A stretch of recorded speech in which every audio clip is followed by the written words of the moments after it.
Vous est-il déjà arrivé de vous lever le matin avec une boule au ventre, sans énergie, comme si chaque journée n'était qu'un copier-coller de la précédente? Vous vous êtes peut-être surpris à penser: «Est-ce que je vais faire ça toute ma vie?» Ce malaise, diffus mais persistant, n'est pas rare. Il touche beaucoup de personnes qui ont l'impression de passer à côté de quelque chose. Ce quelque chose, pour beaucoup, porte un nom: l'ikigai. L'ikigai est un concept japonais qui signifie littéralement raison d'être, ou ce qui rend la vie digne d'être vécue. C'est une philosophie de vie profondément ancrée dans la culture d'Okinawa, célèbre pour abriter l'une des populations les plus âgées et les plus heureuses du monde. Là-bas, les habitants ne vivent pas pour travailler. Ils travaillent pour vivre, mais surtout pour contribuer. Ils trouvent du sens dans des gestes simples, dans des tâches utiles, dans la connexion à quelque chose de plus grand qu'eux.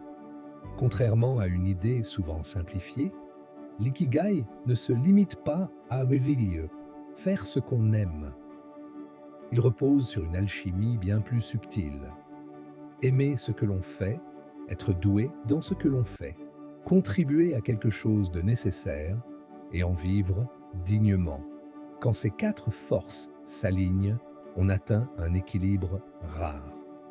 À l'inverse, quand l'une d'elles fait défaut, un déséquilibre s'installe. La frustration, le sentiment d'inutilité, l'épuisement ou l'insatisfaction chronique.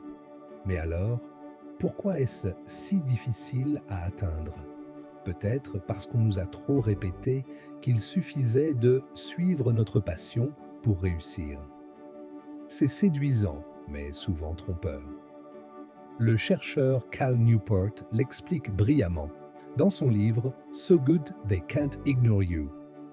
Pour lui, la passion ne précède pas la compétence, elle en est la conséquence. Ce n'est pas en cherchant l'emploi parfait qu'on s'épanouit, mais en devenant excellent dans un domaine, en gagnant en autonomie, en construisant une réelle valeur autour de nous. Plus on devient bon, plus on aime ce que l'on fait. Et plus on aime ce que l'on fait, plus on y trouve du sens.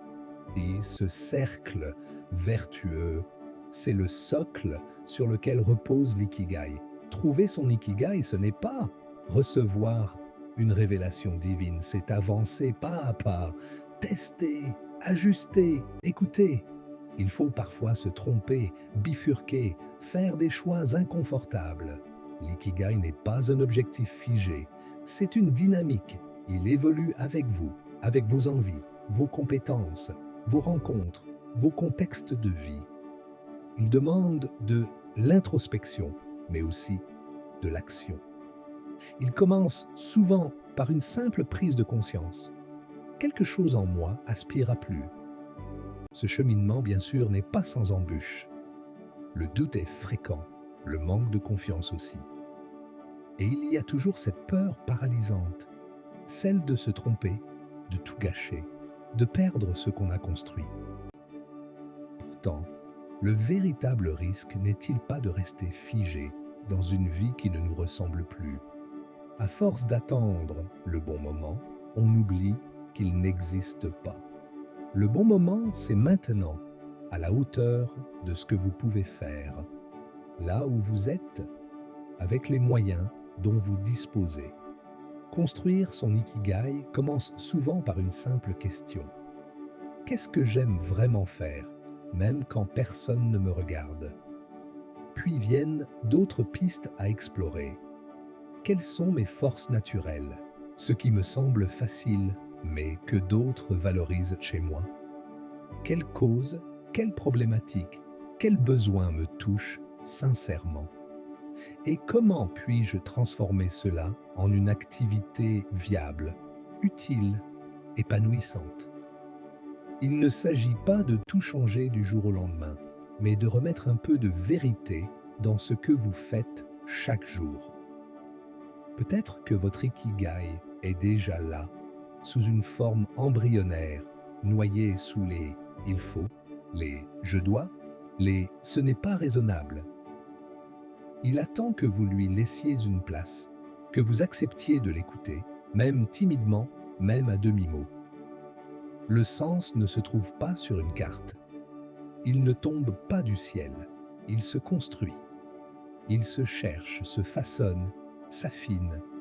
Il se cultive dans les petites décisions quotidiennes, dans les engagements sincères, dans les détours imprévus.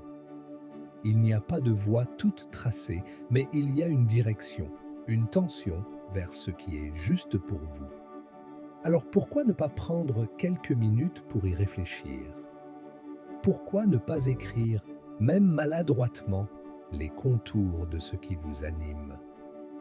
Pourquoi ne pas en parler à une personne de confiance qui saura vous renvoyer une image juste de vos talents et de vos désirs?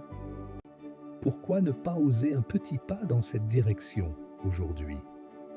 Vous n'avez pas besoin de tout savoir. Vous avez besoin d'avancer, de choisir un angle, un pas, un mouvement. Parfois, une simple décision peut tout changer. Apprendre une nouvelle compétence, dire non à une mission qui vous éteint, proposer une idée qui vous ressemble, oser demander du temps pour un projet qui vous parle. Ces choix, même modestes, sont autant de graines d'ikigai. Le monde a besoin de personnes alignées, inspirées, vivantes. Il a besoin de vous dans ce que vous avez de plus vrai, de plus singulier, de plus vibrant. Vous avez le droit et même le devoir de chercher du sens dans ce que vous faites. Et vous avez les moyens d'y parvenir. Pas demain, aujourd'hui. Partagez en commentaire ce qui vous anime, ce vers quoi vous avez envie d'aller. Likez cette vidéo si elle vous parle et envoyez-la à une personne qui cherche encore sa voie. Abonnez-vous pour plus de contenus inspirants. Prenez soin de votre Ikigai. Il pourrait bien changer votre vie.